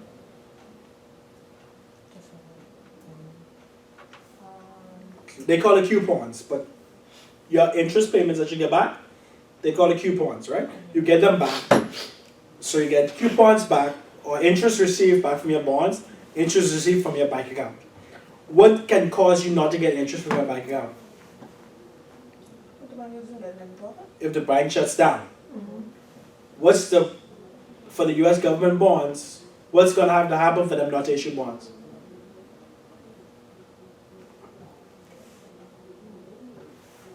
I'm thinking of something. Go ahead. Why wouldn't the government pay bonds? What's going to stop them from paying bonds? Anybody? If the economy isn't doing well, If your economy is gone, if your economy is dead, if your economy goes flat, which one do you think is going to go belly up first? The bank or the economy? The bank. So that's why the bank account is more risky. Okay? Because the last thing going in the country is the country. Right. Because all the banks have to die first for the country to die. True. Alright?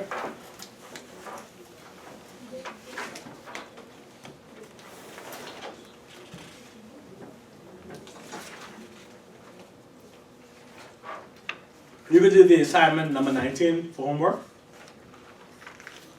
So how you do it is that you could take a copy of this page, write down the date that you researched the prices to put on the page, and you bring it, and then do the same ranking and everything like that. Okay, so you bring it back next week Thursday. What is it we doing?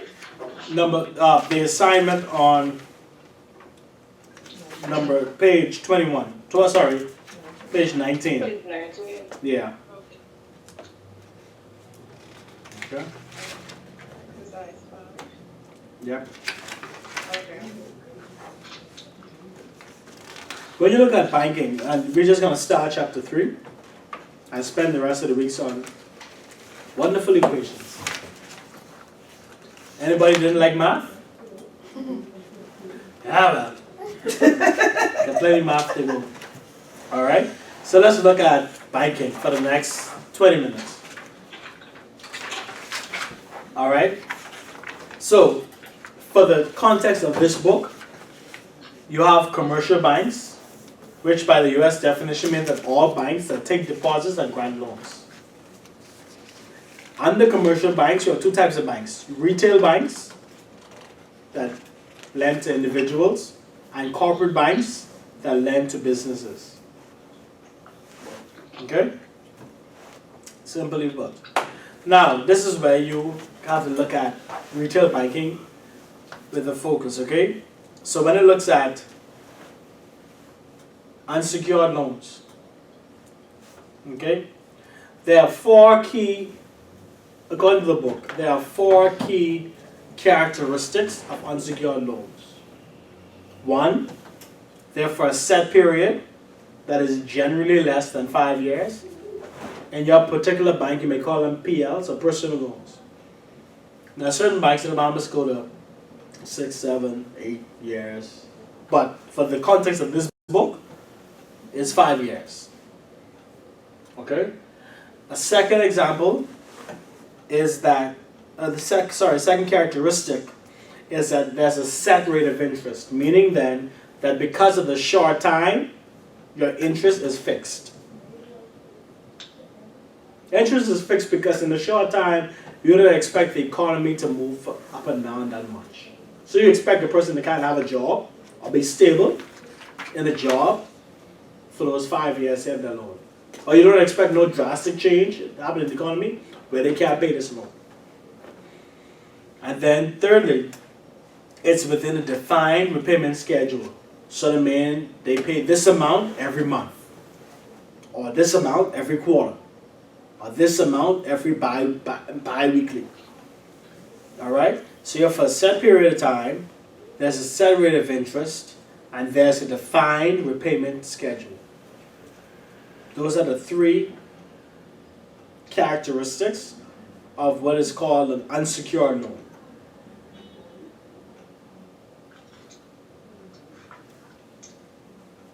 When you look at page 29 at the secured loan, they have 4 characteristics.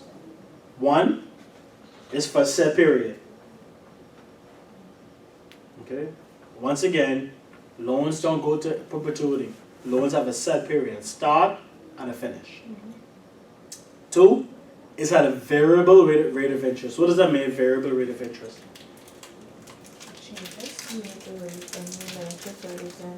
It isn't a set rate. And how can it change? It changes because it's based on what? Prime. That's what it means, variable. Because it's prime plus 1. So that means then that your interest on this is normally, whatever the prime is, it's always 1 percentage point above prime. So if you get a 30-year loan mortgage, and you have 50 and the government may decide to change prime. So it goes up. The reason why it is variable is because, which is good for the customer, because suppose you had a mortgage that is 8% constantly, and in year 20, the economy gone bad, and you still expect to pay that 8%. When the government decreased prime, they decrease prime to help you out. Okay? Number 3, there's a defined repayment schedule, meaning you pay this loan every month. 4thly, it's secured on the property the loan is used to buy.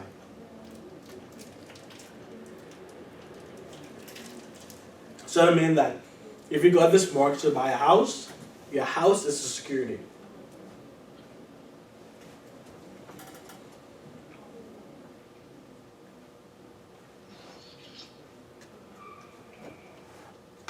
Let's look at this next thing. Bank overdrafts. Everybody familiar with overdrafts, right? Overdrafts mean that it allows you to go over your zero balance up to a certain amount. So that means then that if you, between paydays, they allow you to borrow that extra money till you get paid. So your account will be in a negative, and then you just, when you get paid, your money goes back to fill up whatever you use. 1, bank overdrafts are generally 1, flexible, meaning you're able to draw down on it, repay it, and it goes right back to the overdrawn limit. Overdraft limit of $1,000. So if this month you went overdraft $500 and you paid it back, you now owe still $1,000. I mean, you now still have access to $1,000. But if you overdrawn it for $500, how much is your overdraft now? $500 left, because you only have $1,000, or you could. One overdraft is the bank tells you the most you go under zero is $1,000. If you use a 500 of that, you only get 500 left. But if you pay that 500 back, you have your full 1,000 left. Make sense? Third thing is that there's a variable rate of interest. Pardon? Meaning that too is tied to prime.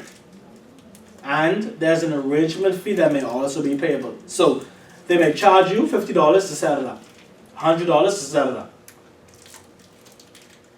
And then it's unsecured and repayable on demand. What does it mean by repayable on demand?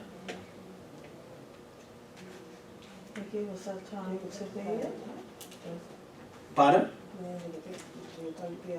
Right, they can tell you, listen, you working for the past couple of months, you've been paying this. Pay us back the full 800 and we closing it up. That's what it means by on demand.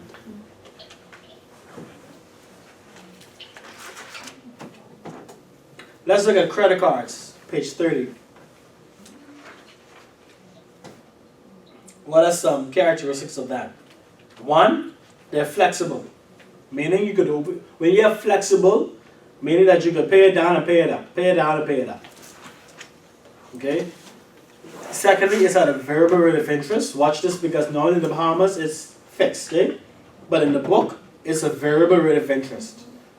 So they could go from 18%, and if you're paying good this month, they can up to 22%. It isn't fixed.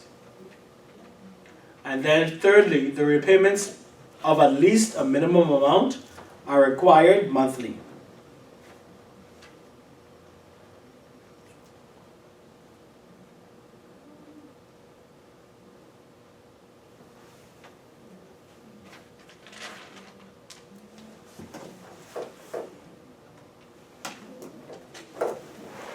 Any questions so far?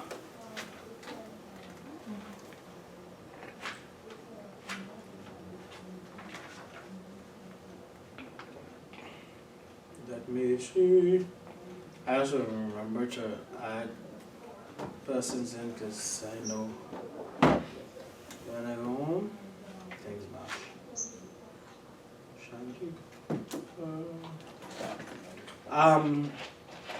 Andrea and Karen, let me get your contacts please so I could just quickly do this in the group. Okay. You go ahead. You need my cell phone? Right. 464 Mm-hmm. 0888.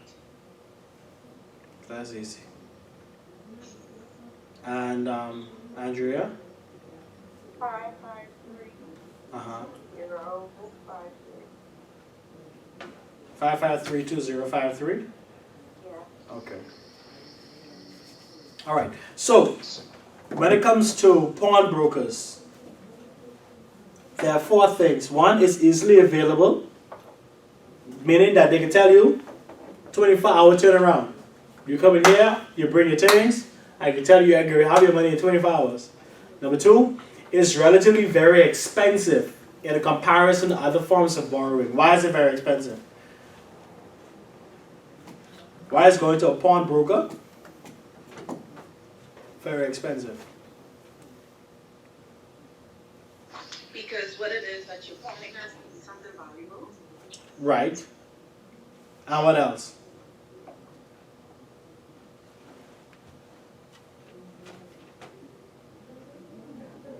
Why is it risky for the person lending? Because you may not care about the item that much, so you may pawn it, get the money never. You got that right. And normally when people go to the pawnbroker, they're very desperate. Right. So when they get what they gotta get, they can forget.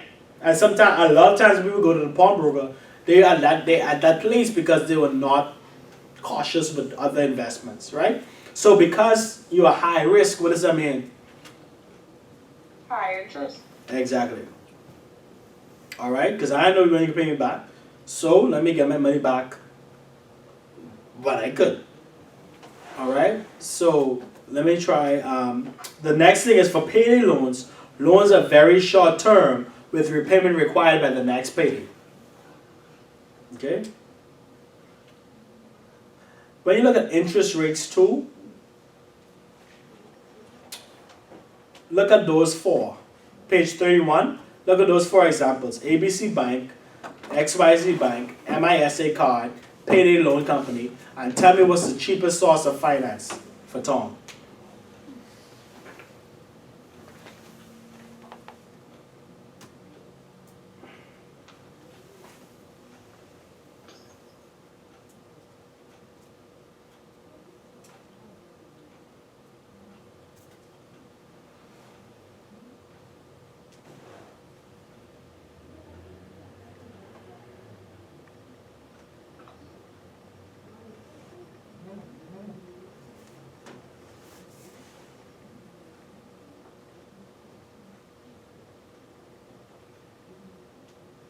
Maybe ABC Bank, maybe cheaper. Why is that? Because it's only, you're only paying the interest every quarter versus, XYZ, where you're paying the interest every month. And the interest is at, in this case, is at the 10%. Right. So what happens then is that it's 10% per annum, but it's still less because they divide that 10% by 12. But your cheaper rate is whoever, you have to look at several things. You have to look at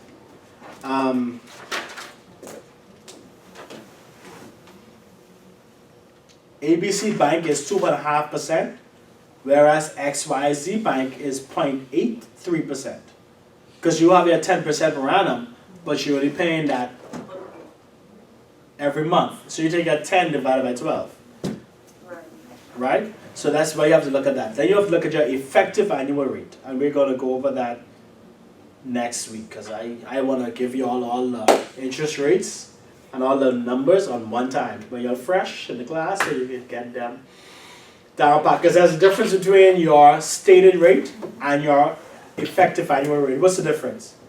We'll just go over the theory and then we'll put it into practice next week.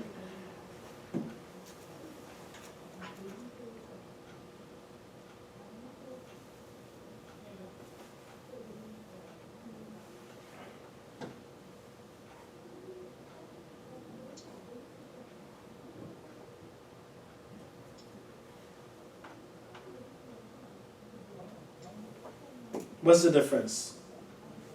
You have your interest rate, your stated rate, and your effective annual rate. The interest, I think, the interest rate could be what they contracted you to pay back, but then I'm trying to understand the situation. Continue. And the other one could be that was tax, I don't know, I'm guessing. No, go ahead. So you have your stated rate, That could be, and then you have your effective annual rate.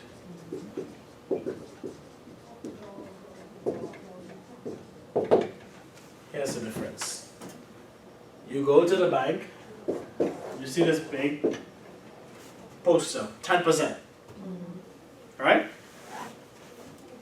Of course, you know every time a bank gives you a rate, this percent means that's what you pay for the year. What makes the difference is how frequently you pay this. So if it's 10% per, let's make it easy. 12% per annum. Are you actually only paying 12% per year? Yeah or no? no, Why? I asked you why.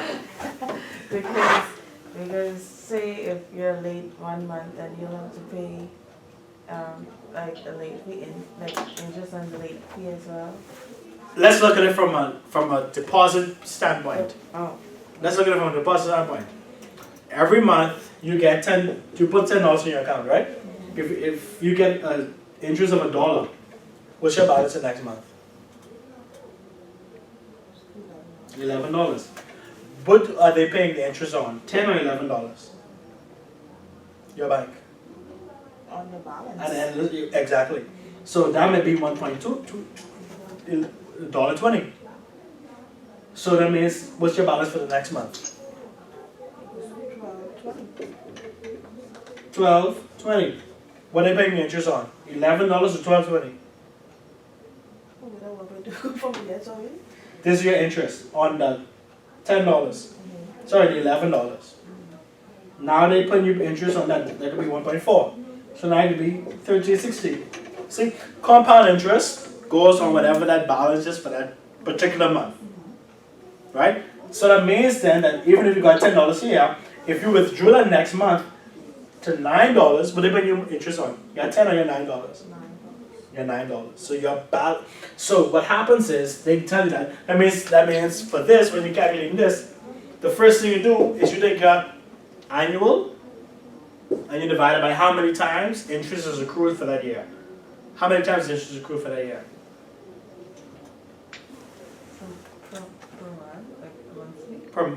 If this is a 12% loan paid monthly. So no, forget that. I tell you, you get a 12% loan paid quarterly. How many times is interest done for that for the year? 6. Quarterly, 4 times, right? So you take a 12 divided by 4, that makes every time, every 3 months, interest hits that account at 3%. Whatever the balance is every 3 months, that's what interest is, right? So you take your 3%, how do you make that into a decimal? Bum bum bum. This way you go back to grade 12, and you always wonder, where will this thing come back? Good. You make this percentage into a decimal, Well, something. dividing it by 100. Yeah. 0.03. How do you make this into an integer? Into And there you go. All right. Take your 0.03. You made this into a whole number by adding 1.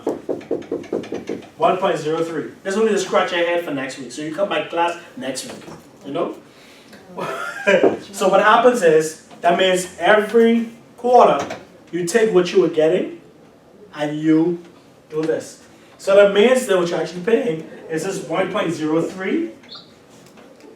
How many times is that being accrued every year?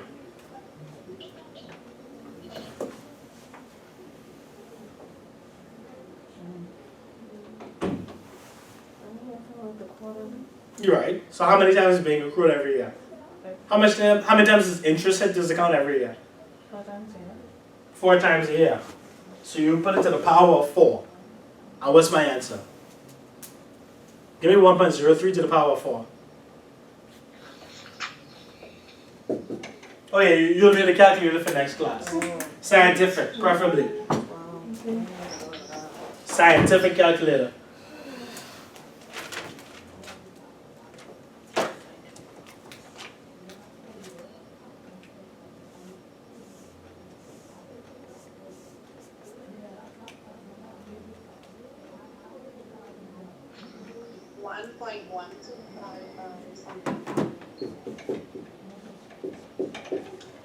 Right? 1.1256. How do you make this integer back into a decimal? Subtract the 1.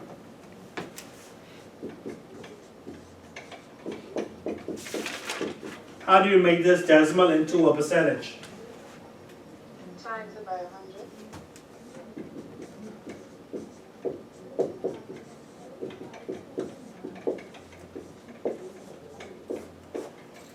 That's your answer. You have 6 steps. Don't let your head. We'll go over this again next week. So you work your way up, then you work your way back down. But what you're actually paying in that year in interest is not your 12%. You're actually paying 12.56. If you have $100 there and you just keep it there, at the end of the year, you will not expect to only get $12. What you'll actually get is $112.56. Make sense? No? Yeah. Like, yeah. Because why? Over that year, with your $100, when the first quarter comes, you have to apply interest. When the second quarter comes, you take the interest, you apply interest on whatever that balance is after that first set of interest is accrued. Make sense? So you now have a new balance at the second quarter. Third quarter comes, you don't add interest to your original $100. You apply interest to whatever this balance is here. So at the end of the year, if you were just adding interest like that, you would have 112. But because you're doing that, you have 112.56 cents. It may not seem like a lot of money because it's only $100. But imagine if you're investing millions of dollars. How much interest that you'll be losing or gaining because of compound interest. And that's how savings accrue over time. By compound interest. That's why they tell you keep putting money every month. Because even if you put a little bit, it builds. That's why they tell you when you get a mortgage, keep putting principal payments in addition to your regular payments. Because the more you pay principal payments, the quicker. Because all the computer reads is you keep paying some money. So it keeps recalculating your interest and it breaks it down magically. This is the best kept secret for the bank. But it can also work in your favor. Because the bank uses it to charge you a whole lot, but you can also use it to bring down your loans faster. Because I think there's someone who told me that if you put $100 in your principal every month, you could knock your mortgage down by 7 years.